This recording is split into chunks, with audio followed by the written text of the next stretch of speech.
High students, आज हामी electricity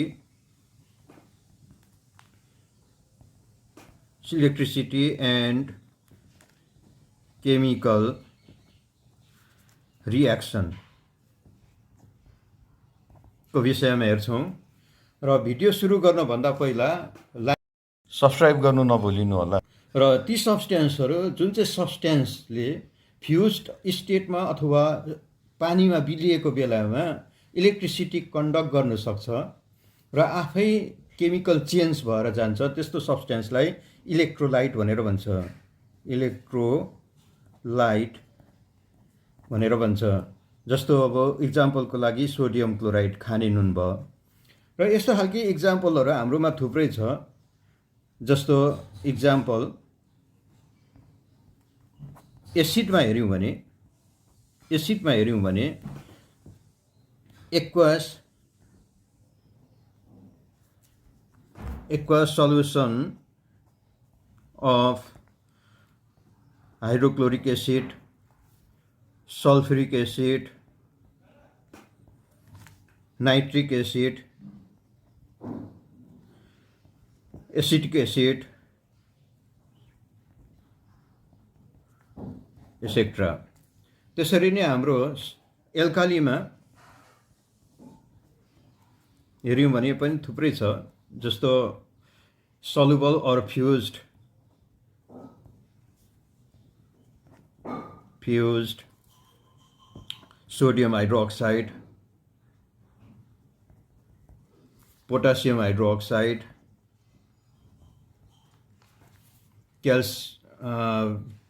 calcium hydroxide,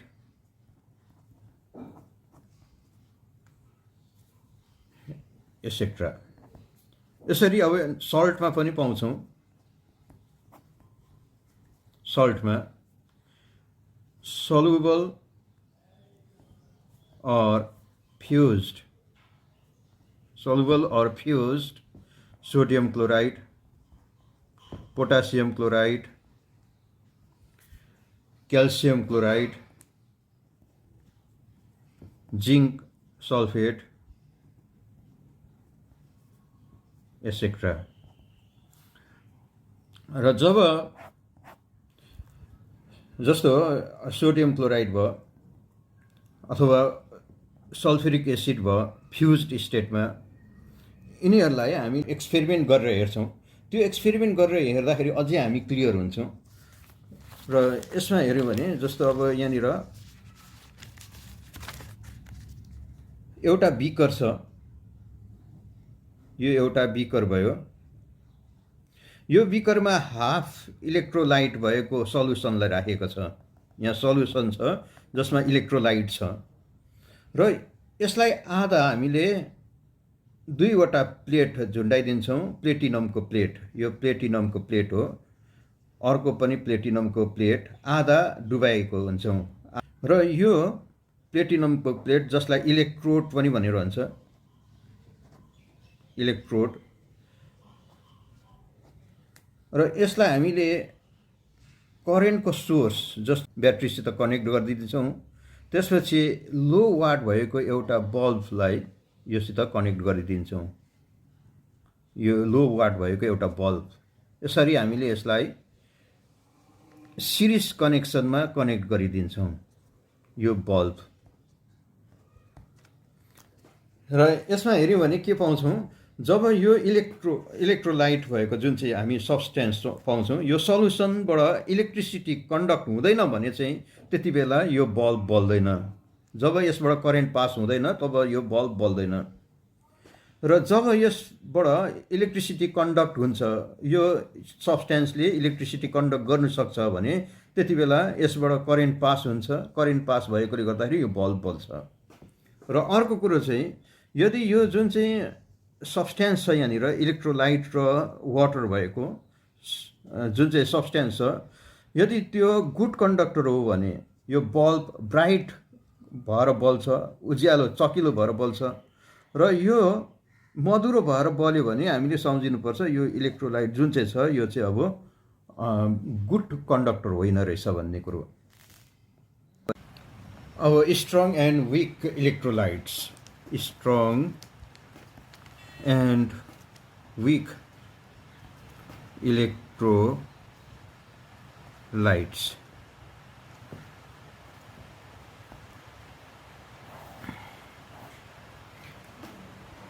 इलेक्ट्रिसिटीको degree of conduction अनुसार हेऱ्यो भने अलग अलग कम्पाउन्डको अलग अलग डिग्री अफ कन्डक्सन हुन्छ। एक्सपेरिमेन्ट अनुसार हेर्दाखेरि एसिटिक एसिड भयो, ammonia, sodium chloride, hydrochloric acid, sulphuric acid, potassium hydroxide, sodium hydroxide, copper sulphate et cetera, यी चिजहरू भन्दाखेरि चाहिँ यो चिजहरूमा एसिटिक एसिड, एमोनियामा चाहिँ फिबल करेन्ट कन्डक्टिभिटी भएको चाल पायो र अगाडिकोलाई चाहिँ जुन चाहिँ एसिटिक एसिड, एमोनिया, यो चिजहरूलाई चाहिँ हामी विक इलेक्ट्रोलाइट भनेर भन्छौँ र पछाडिको जुन चाहिँ sodium chloride, hydrochloric acid, sulphuric acid, यो चिजहरूलाई चाहिँ हामी स्ट्रङ इलेक्ट्रोलाइट्स भनेर भन्छौँ र यो विक इलेक्ट्रोलाइट्समा हेर्दाखेरि बल्ब जुन चाहिँ थियो, बल्ब एकदम मधुरो प्रकारले जल्यो र स्ट्रङ इलेक्ट्रोलाइट्समा हेर्दाखेरि एकदम चकिलो प्रकारले जलेको हामीले पायौँ। र स्ट्रङ इलेक्ट्रोलाइट्स, अब यहाँ स्ट्रङ एसिड भयो,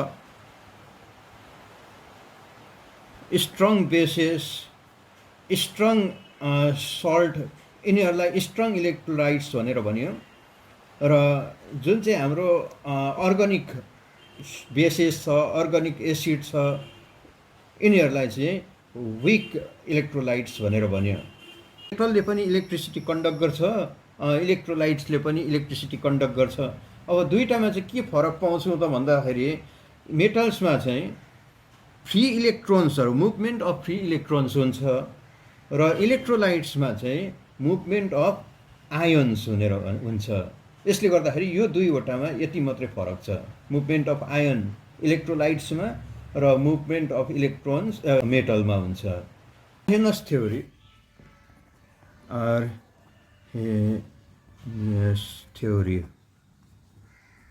Arrhenius theory of electrolytic conduction,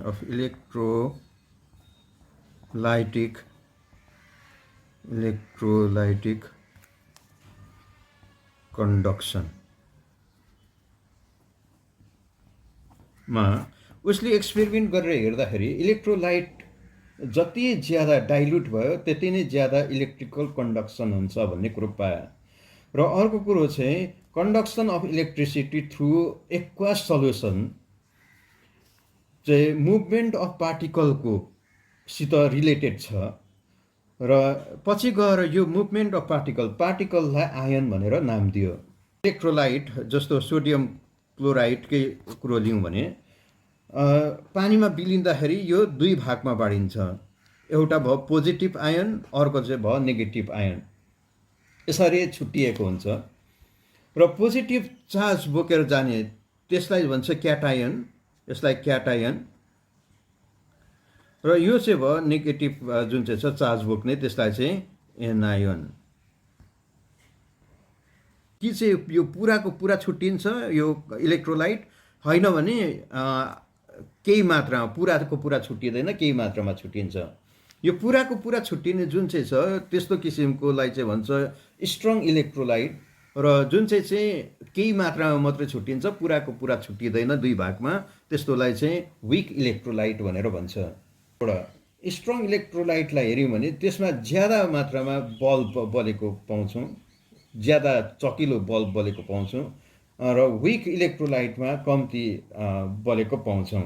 यसको बिचमा पोजिटिभ र नेगेटिभ आयन हुन्छ, एउटा पोजिटिभ आयन एउटा चाहिँ नेगेटिभ आयन हुन्छ र यस्तो किसिमको सल्युसनमा हेऱ्यौँ भने पोजिटिभ र नेगेटिभ आयन बराबर मात्रामा हुन्छ सल्युसनमा। त्यसैले गर्दाखेरि एक्वा सल्युसन जुन चाहिँ छ इलेक्ट्रोलाइटको त्यसलाई हामीले न्युट्रलमा पाउँछौँ। र जब यसलाई इलेक्ट्रोडमा पोटेन्सियल डिफरेन्स एप्लाई गर्छौँ त्यति बेला एनायन जुन चाहिँ छ एनायन त्यो एनोडपट्टि जान्छ र क्याटायन जुन चाहिँ छ क्याटायन त्यो चाहिँ क्याथोडपट्टि जान्छ। अपोजिट डिरेक्सनमा यो पार्टिकलहरू जान्छ, पार्टिकल मतलब आयनहरू जान्छ। र यहाँ यसलाई राम्रोसित बताएको छ, दुईवटा रड छ। यो एउटा रडलाई चाहिँ भनेको छ एनोड र अर्को रड जुन चाहिँ छ यो अर्को रडलाई चाहिँ क्याथोड भनेर भनेको छ। यो क्याथोड रड, यो एनोड रड चाहिँ पोजिटिभ रड हो र क्याथोड रड चाहिँ यो नेगेटिभ रड हो। यो चाहिँ पोजिटिभ रड हो, यो चाहिँ नेगेटिभ रड हो। यहाँनिर आयनहरू बसेको छ। जब यसलाई दुई भागमा बाँड्यो त्यति बेला यो दुई भागमा एउटा चाहिँ नेगेटिभ आयन बस्यो, यो सबै नेगेटिभ बस्यो र अर्को भागमा चाहिँ हामीले पोजिटिभ पाउँछौँ। यसमा चाहिँ पोजिटिभ र यसलाई चाहिँ भन्छ एनायन, यसलाई चाहिँ भन्छ क्याटायन। र यो एनायन जुन चाहिँ छ नेगेटिभ चाहिँ पोजिटिभ एनोडपट्टि गयो, यसरी एनोडपट्टि जान्छ। एनायन चाहिँ एनोडपट्टि जान्छ। एनायन भनेको नेगेटिभ हो, यो नेगेटिभ हो यो। र क्याटायन भनेको चाहिँ यो चाहिँ पोजिटिभ हो। एनायन चाहिँ एनोडपट्टि, एनोड भनेको चाहिँ पोजिटिभ, क्याथोड भनेको नेगेटिभ। र एनायन जुन चाहिँ छ एनायन चाहिँ पोजिटिभपट्टि जान्छ, नेगेटिभ चाहिँ पोजिटिभपट्टि यसरी एट्र्याक्ट हुन्छ। र क्याटायन जुन चाहिँ छ क्याटायन चाहिँ क्याथोडपट्टि यसरी एट्र्याक्ट हुन्छ, क्याथोडपट्टि यसरी एट्र्याक्ट भएको हामीले पाउँछौँ। अब हामी इलेक्ट्रोलाइसिस हेर्छौँ। इलेक्ट्रोलाइसिस जब हामीले सल्युसन अफ इलेक्ट्रोलाइट्समा इलेक्ट्रिसिटी पास गरिदिन्छौँ त्यति बेला पोजिटिभली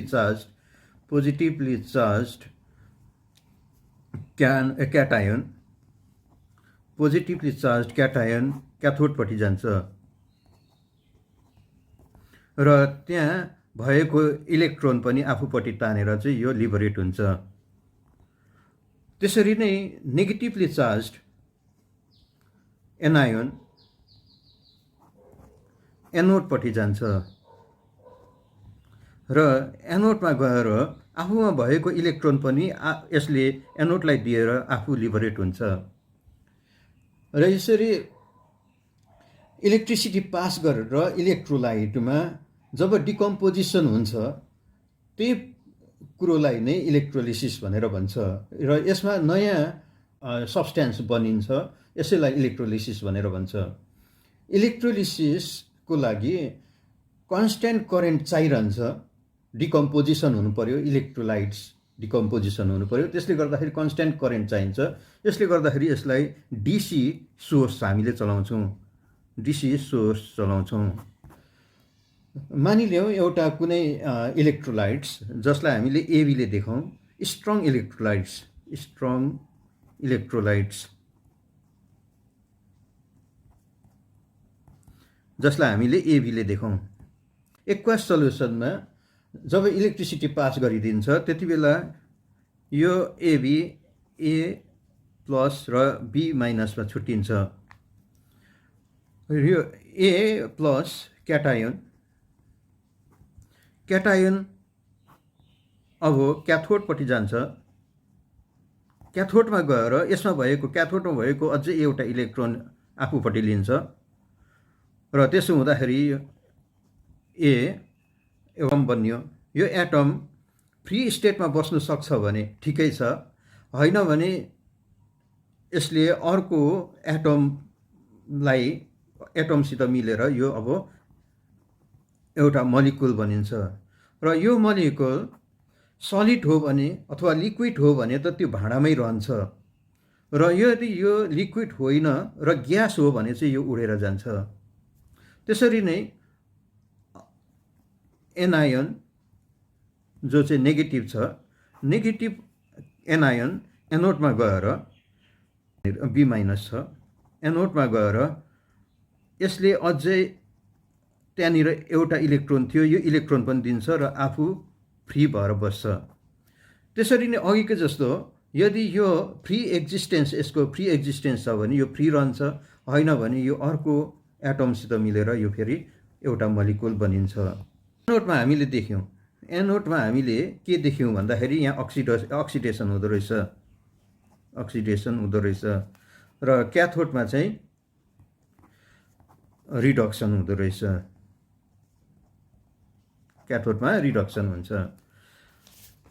जुन चाहिँ भाँडामा इलेक्ट्रोलाइट राखेको छ, एक्वास इलेक्ट्रोलाइट राखेको छ, इलेक्ट्रोलाइटसितै भएको भाँडालाई इलेक्ट्रोलाइटिक सेल भन्छ अथवा भोल्टामिटर पनि भनिन्छ।